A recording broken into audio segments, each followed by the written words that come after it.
Spencer Rattler, interview from Saints Rookie Minicamp. Whew, I'm excited for this one. That hat right there, I saw it at Dick's Sporting Goods not too long ago. I'm going to have to go pick it up to be like my guy Spencer, okay?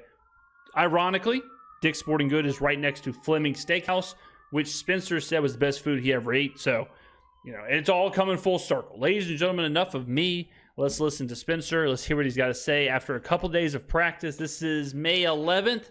The headline says, the title says, so that means this is after, I believe, 2 practices in his young, illustrious career as Saints backup quarterback. First taste of the NFL life, or how to go to these last couple days? It's been awesome. It's been fun, you know, getting out here, just installing plays, you know, getting through them, learning a lot of stuff, just having a good time.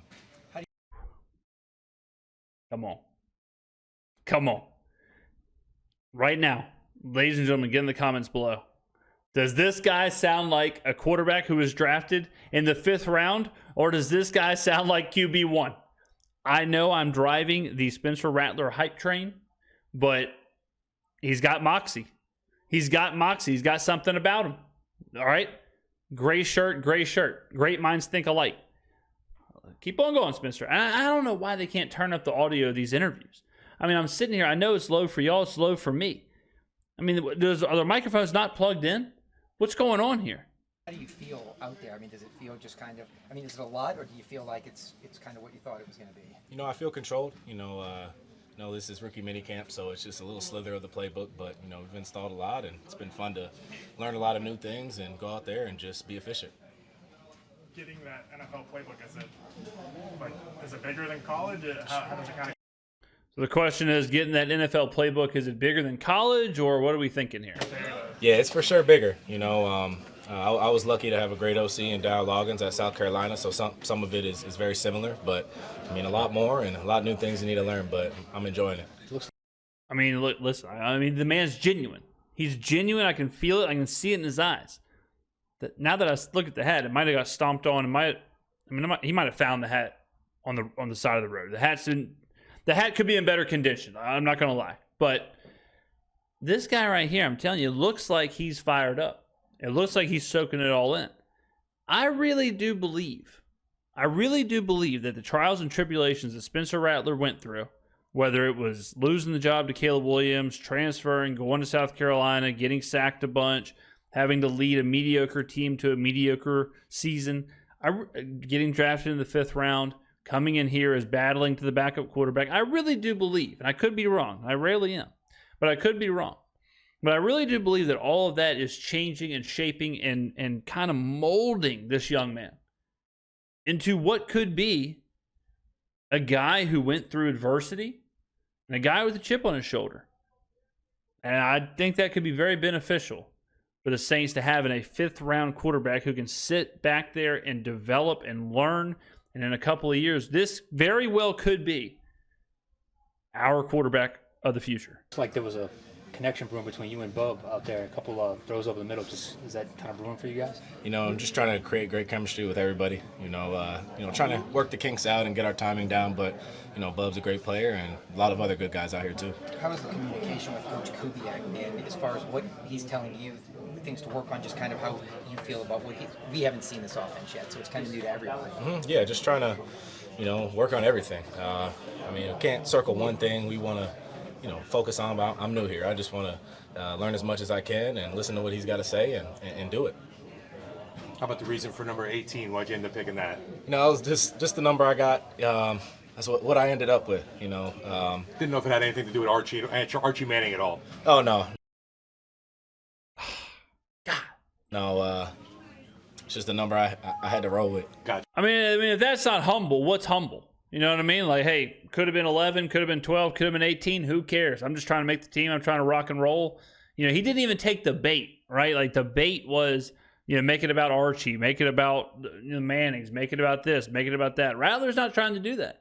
I like that he didn't even take the bait. I like that he's giving answers, but he's not giving the, you know, he could have really leaned into some cringe right there.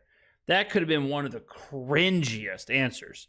If he would have just been like, you know, yeah, it's all about Archie and I want to do this, and just really placating to the Who Dat Nation. But, you know, I mean, I like that he didn't do that, because I would have probably had to pause and go vomit all over myself if he would have said that. Gotcha. Are you a fan of the number? I like the number. I think it's a good number. It was actually my first number in high school in my first freshman fall camp on varsity, so that's kind of full circle moment, I guess. Do you feel like, as the quarterback and a guy who's been pretty high profile, like the kind of leadership, even though it's rookie minicamp, a guy who kind of maybe leads the young guys? Okay, so this is a great question, and it's a good point. And I was kind of wondering that myself. Rattler is used to being the big dog everywhere he's been. Okay, he's used to being high profile. He's used to being the quarterback. He's used to being the guy that everyone looks to. And I have wondered what it's like for players like that, who then, for whatever reason, get drafted late. They come in as a practice squad guy or a third string guy or a backup or whatever. And how do you fit into that role?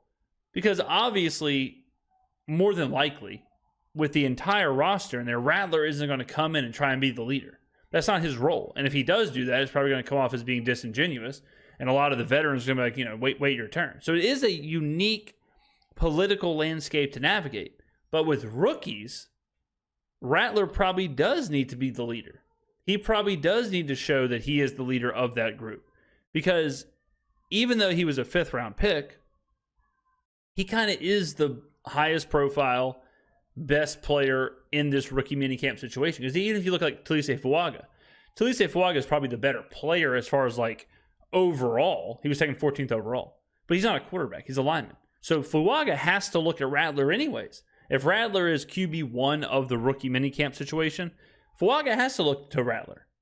Everyone has to look to Rattler. All the draft picks, all the young guys. So he kind of is the de facto leader of this rookie minicamp, which I think is a great place for him to get to do that and show that and kind of show the leadership and all that before he gets to the main roster, where he's going to have to kind of fall backwards a little bit and instead of trying to dominate the room and be the leader, he has to then flip it and be the sponge and be the guy who listens, learns, develops, and is ready to then step in and be the leader. Most definitely. I feel like, especially as a quarterback, you want to have those qualities coming in early, especially in rookie minicamp. Kind of take everybody in your class under your wing and, work all together. We're all trying to help each other. So if I had to be a leader, which, we should as a quarterback, you got to do what you got to do. Has Archie reached out? Have you met the Mannings since you've been here? I know you went to the camp, or is it just kind of too soon right now, just kind of getting adjusted here? Yeah, Archie reached out on after the draft. We've created a great relationship over the last couple of years, and he would always check up with me throughout the years, after games. So he congratulated me, and it's much respect to him. I know a lot of guys. I know there was something made. I have to go back to the memory banks here. There's something with Rattler and Archie. I think they were, for some reason, they did remain close or whatever after the camps. I think they do talk. So I kind of excuse some of these questions. But my God, guys, can we get off the Archie thing? Man, does anybody care? I mean, really, does anybody care if Archie reached out to Spencer Rattler? If Archie gave him his blessing or whatever?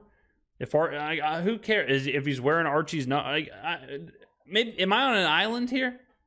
Is it just me? But I'm more interested in Rattler, the person. I'm more interested in him and how he's doing as a rookie and what's going on with camp and all that stuff. I don't care about some Disney movie, plot, some storyline that him and Archie or, Archie's his mentor or Archie's has a leadership role or whatever. I don't care. I'm much more concerned about Clint Kubiak and Rattler's relationship than Rattler and Archie.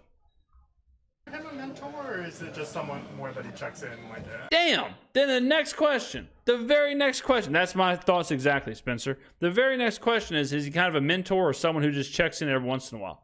I mean, guys, this guy, Rattler, just got drafted.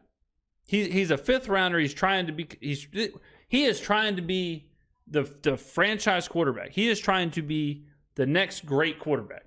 All right. He's got ambitions and goals, and he wants to be holding Lombardis and MVP trophies and all that stuff. He's not a little kid.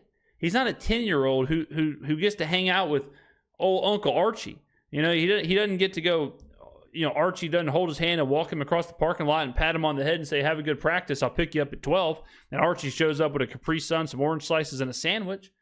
I mean, what the hell? This is a professional football player. This is a professional quarterback. This is a guy that we want to put the franchise on. This is a guy that in a couple of years, we want to take take the reins from Derek Carr, and we want Spencer Rattler to take over and lead this team to greatness. We want this guy to lead us to a Super Bowl and lead us to division championships and lead us to an NFC conference championship. We want all that stuff to happen. What is up with this fuzzy, feel-good story that we're propping up with the Archie thing? Can we get off of that? Can we all agree? Can we all shake hands and agree to get off of the Archie storyline? That's crazy. I think it's cool that he checks in, and it's awesome to be around him, at the Minicamp and stuff like that. It's definitely a great connect, great person. Yeah, hopefully that's it. All right, hopefully that's the last time we hear about that. Hopefully beyond this, they get all their Archie questions out of there, and we can move towards football and camp and practice and throws and whatnot. Because, like I said, guys, if all things go right, in a couple years, maybe as soon as after this year, this guy could be the franchise quarterback. So let's get off of the feel-good story Disney Friday night movie arc, and let's get down to business. Okay. Ladies and gentlemen, let me know in the comments below what you thought about this interview. I think Rattler did great. I liked how he handled the questions. I thought he looked like he was thinking. He looked like he wasn't just spitting out PC after PC answer. It looked like he was kind of thinking. He was kind of going through things. And I'm not sitting here saying that he should. He's the greatest speaker I ever heard, but he does have some personality to him. So I liked what I heard. I'm excited to see how he does in camp and the preseason and whatnot. And we'll obviously be covering it here. Get on down in the comments below. Let me know what you think. Thank you very much for watching. I will see you in the next video.